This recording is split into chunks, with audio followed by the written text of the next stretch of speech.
How long have you been painting here in Taos? I think 5 years, just 5 years. When I was living in Kansas before I moved here, I took a couple of workshops, a couple of ones actually where I came over here, and I took one with Ray Vanilla and one with Lee Gusterson and a couple other people, and anyway, I can't remember their names right off the top of my head, but then I moved here. Other than a couple of workshops when I lived in Kansas. And then I came here a couple of times in the summer. And so I did take one with Ray Vanilla, and there was a woman whose name I can't remember, a watercolor workshop. That workshop with Barbara Clay, it was a watercolor workshop, and I'd had a watercolor workshop in Kansas. And I like watercolors, but what I'm using now is acrylic, and I think I prefer them because you can paint over them more easily than with watercolors, although watercolors are good at doing that, but I like to use acrylics, so that's what these are. What motivated you to enter the Toast of Taos poster contest? Well, I entered it last year because I had a great big painting that looked like a man and a woman standing drinking wine. And so when they had the contest, I went ahead and embellished the wine glasses more to emphasize the wine drinking thing and submitted them, and I liked the painting. Matter of fact, I sold it and everything, but it didn't win.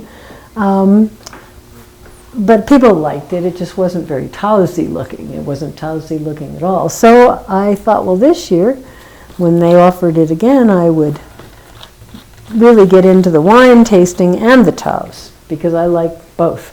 So I was just motivated because I like wine tasting and I like Taos, and I love all the little adobes all over the place, and so I just titled my painting Adobe and Wine and put in lots of things that I enjoy.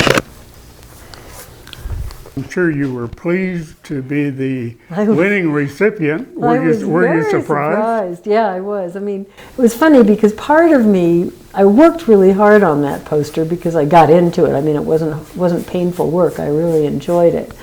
But nevertheless, I put a lot of hours into it. It has a lot of detail.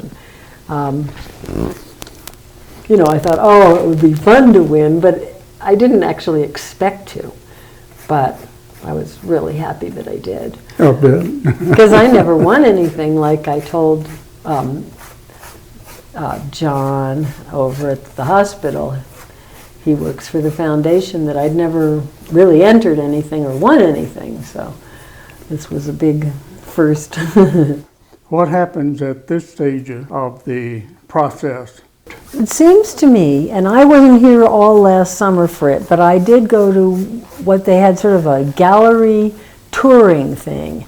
And in the galleries, all the different galleries that were participating, like we had a man named Mark Kemper who had won second place, I think. And so he signed posters at his part in our gallery, which is Natural Accents. And different galleries had artists there showing their work, and then they had the wines that are represented so that people could go in and look at art, maybe buy some posters or art or whatever, and also taste the wines. And so that will happen this summer. And then the other thing that will happen, and I think it's July 4th, but you can check with Sally Trigg, but there's going to be the big kickoff.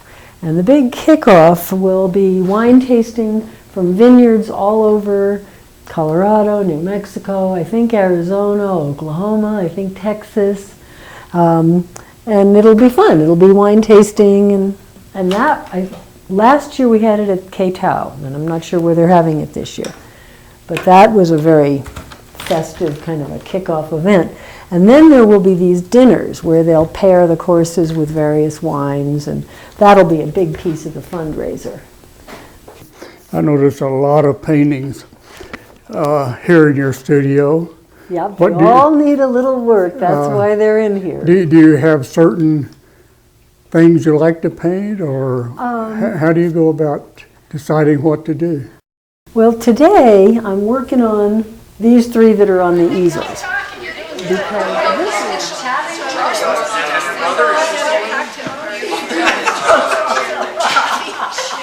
And